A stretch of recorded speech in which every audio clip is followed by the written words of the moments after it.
Welcome to Raise the Line with Osmosis.org, seeking solutions with leading experts on how to increase healthcare capacity so people can get the care they need during the COVID-19 crisis and beyond.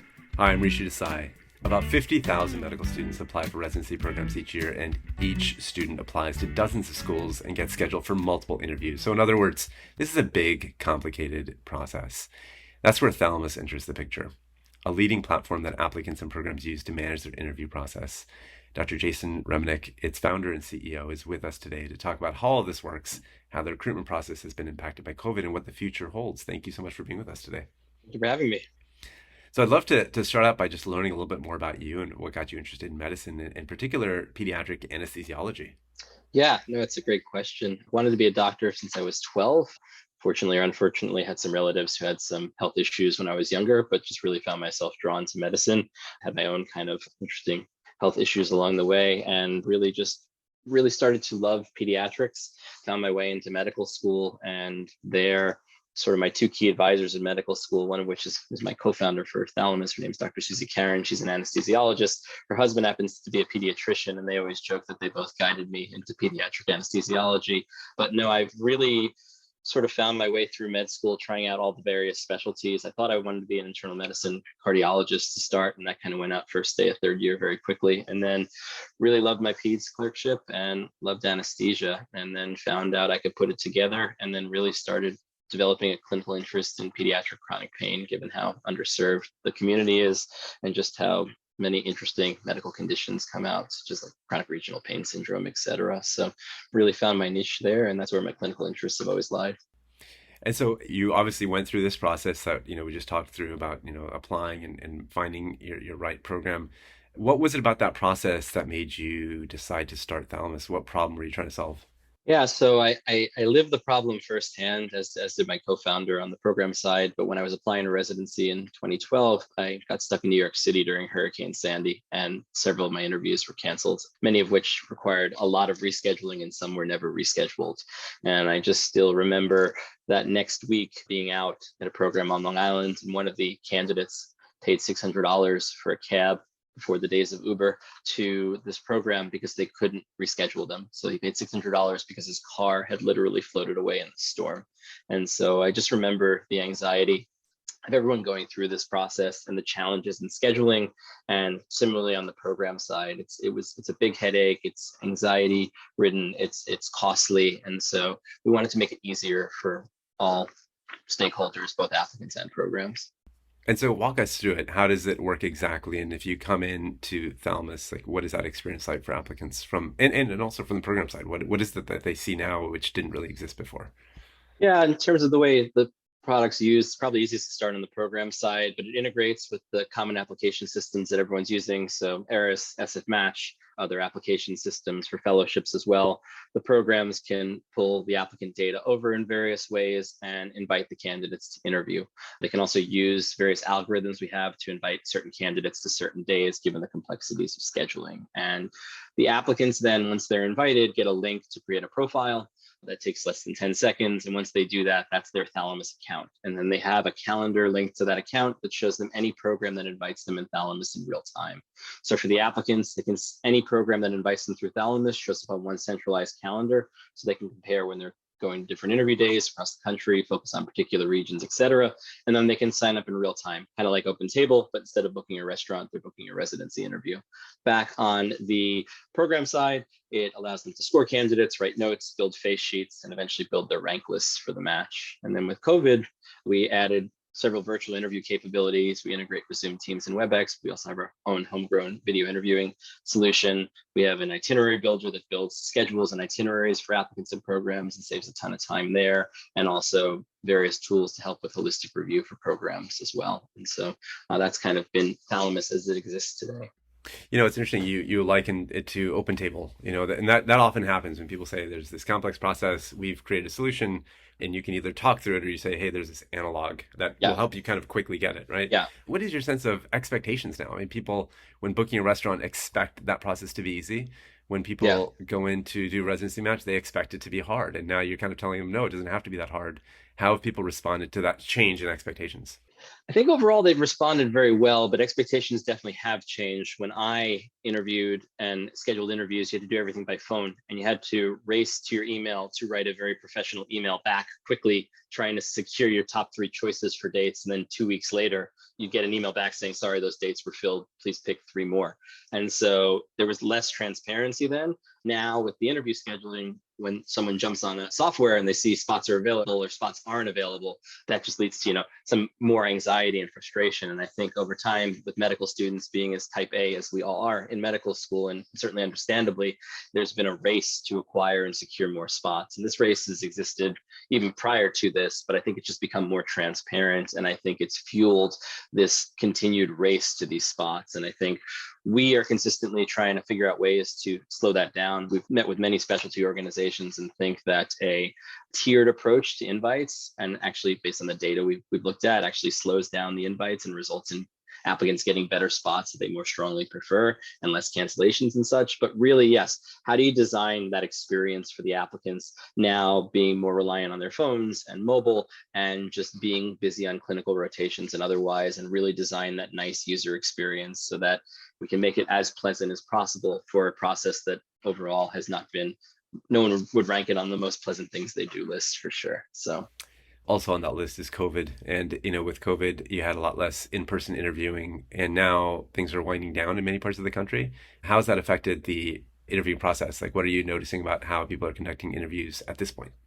yeah, it's a great question. And really, as GME did with the rest of the healthcare system, adapted very, very quickly to sort of the new normal. And everyone shifted from a historically very sacred in-person interview to virtual very quickly. And so programs were finding out new ways to do this. How do they run their recruitment season? How do they get their faculty bought into this new virtual recruitment? And of course, everyone had to do it because there was no way to travel around the country. So programs had done a lot to take their online day and make it virtual, meet and greets, open houses, even with tours. I know several programs were sticking GoPros on their residents' heads and having them walk around the hospital and kind of a day in the life kind of videos, or working with their marketing departments. And I think the key for the programs was trying to figure out, how do we recruit applicants to our hospital without them ever stepping foot in the building? And then similarly for the applicants, how do I learn where I'm going to spend, depending on what specialty you go into, the next 3 to 7 years of my life in a place that I haven't stepped foot in? And I think on the whole, everyone adapted quite well.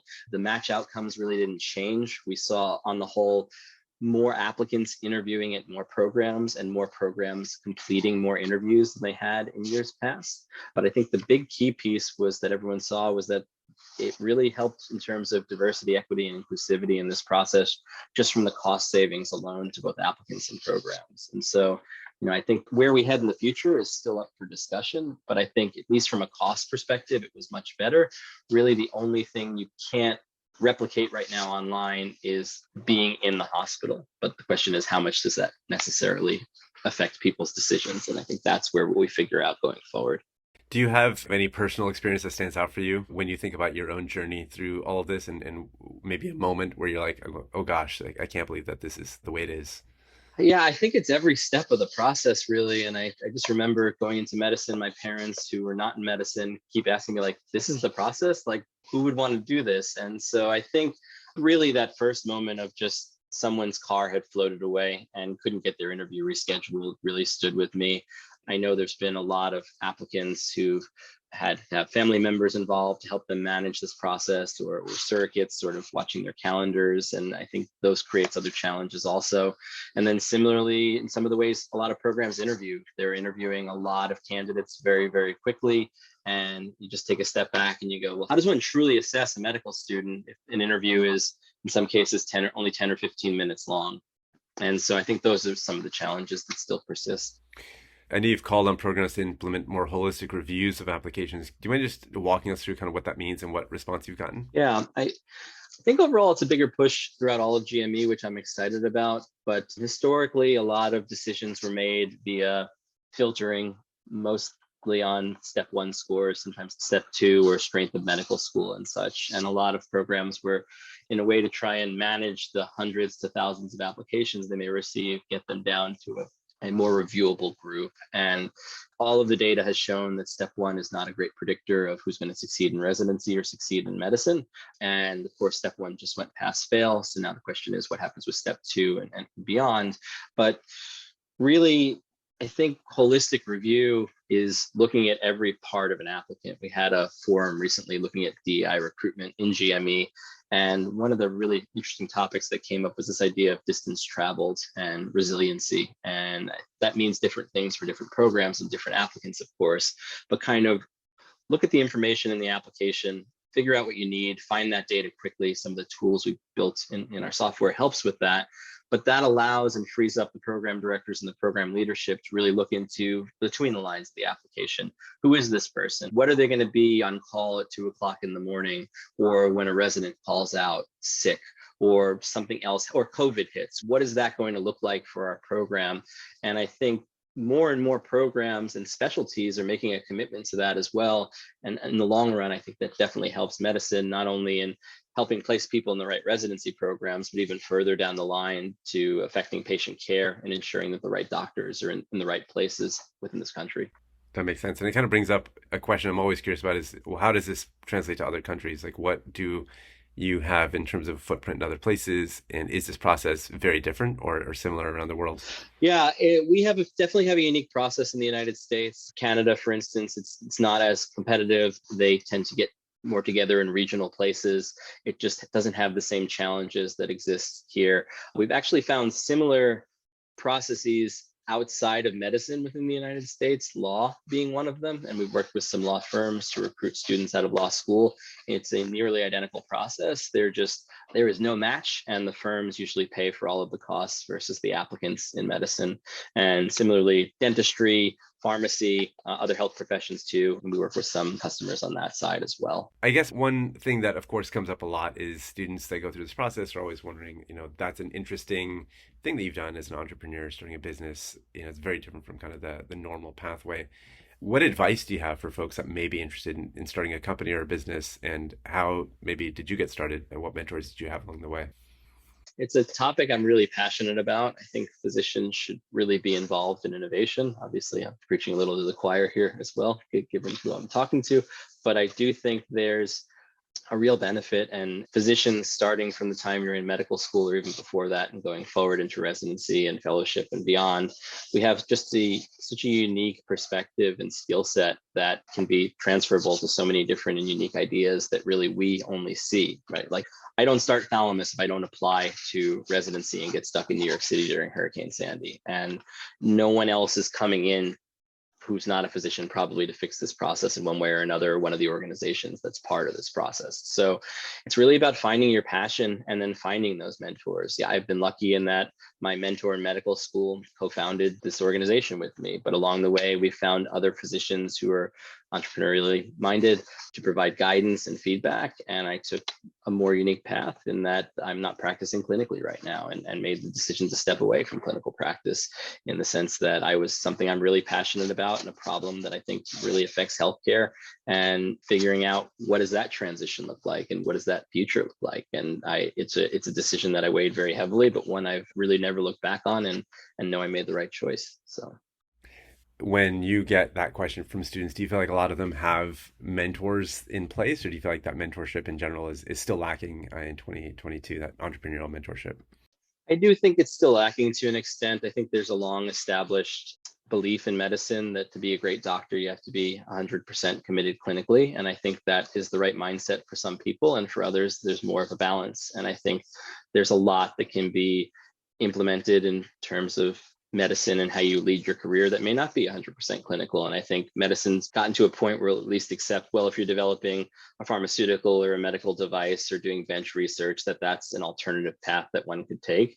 And still a little bit more to the one extreme of the bell curve is this idea of starting a company or starting a product or building an idea and innovation. And I think it's supported in certain areas and certain geographies and certain groups. But on the whole, I'd love to see it become more mainstream, because I talked to a lot of medical schools and a lot of medical students. I just talked to a group of medical students in a curriculum they have for innovation and gave a lecture there. And a lot of them just really wanted advice as to how they could find resources to grow ideas ideas, or who do they turn to, or who can they discuss it with as they continue their medical career, whether or not they want to be fully devoted to being a clinical physician, or because they want to devote their life to clinical medicine, how do they create something, then pass it off to someone? So I think there are a lot of different permutations depending on the individual. But yeah, the more help we can provide medical students and others, residents, fellows in learning how to do this, I think the better off healthcare in the country and in the world will be.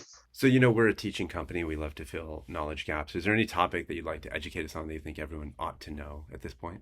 Yeah, I think there's a really big topic going on in this GME recruitment process right now that a lot of people are mentioning, called interview hoarding. And the concern is that the majority of the interviews are going to candidates who are at sort of the top recruitment statistics, considered, the most sought after applicants via whatever metric you want to measure that. And I think it's caused a lot of anxiety throughout the process and for applicants in general, and concerns people matching and not matching. And we've looked into this really heavily. We don't love interview hoarding as a term, in the sense that it does create this idea of people gathering all of these interviews and keeping them away from others. And so we've taken a lot of steps on the data side to dive into the data of the interview process. We've looked across every single specialty.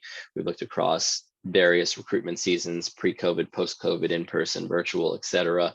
And we have never been able to find any evidence, at least in the way that it seems to be generally defined, that a small percentage of applicants, say the top 5, top 10% of applicants, have the majority of interviews. And I know there's been some research done kind of looking at sort of a top percentage of candidates having a certain percentage of interviews, but that's more just the way the math works out in terms of the distribution. And so every curve we've ever looked at is, as the numbers get very high, the proportion of any applicant pool that has that mix of interviews is very low. Of course, we only have a certain percentage of the overall recruitment market at this time, but it's a large enough percentage that we feel our sample is very representative. And what it shows is that the small minority of candidates do not have the majority of interviews. There are candidates, of course, who are interviewing at 30, 40, 50 places, but that is a very small percentage. And so for the applicants, I know that you see on social media or otherwise that certain candidates have a large number of interviews.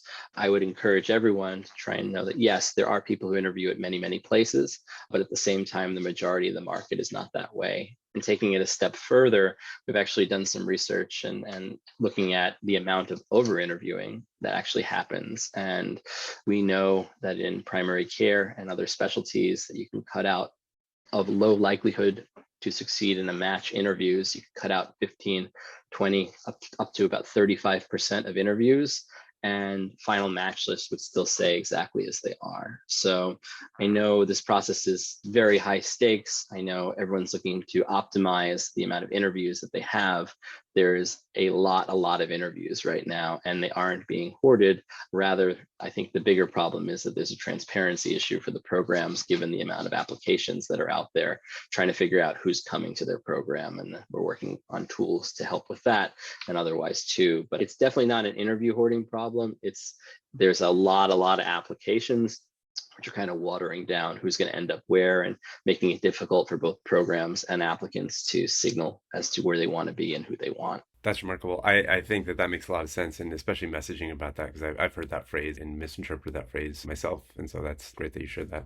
Well, maybe that's a good place to kind of catch your last bit of advice. We have a lot of folks that are listening, interested in kind of your journey. What advice do you have for healthcare practitioners that are kind of going through this process, or maybe have just kind of signed up and maybe going through this process down the road? Yeah, I think it was good advice that I got very early on in medical school. It was take everything one day at a time, and then try not to buy into others' anxiety, and just kind of find your own path. And curriculums are very structured. Residency programs and accreditation processes are very structured. You're going to get a good clinical education wherever you want to go. It's just a matter of who do you want to be as a clinician, who do you want to be as a person, and finding that path that's right for you. And I found that advice has worked every step of the way throughout medicine for me, and now even in running Thalamus. And I would pass that off to really any learner looking to get into this space at whatever level they're at. Awesome. That makes a lot of sense. I think that's a great spot to maybe end this interview. I appreciate you taking the time to join us today, Dr. Reminick. No, thank you for having me. I'm Rishi Desai. Thanks for checking out today's show. Remember to do your part to flatten the curve and raise the line. We're all in this together.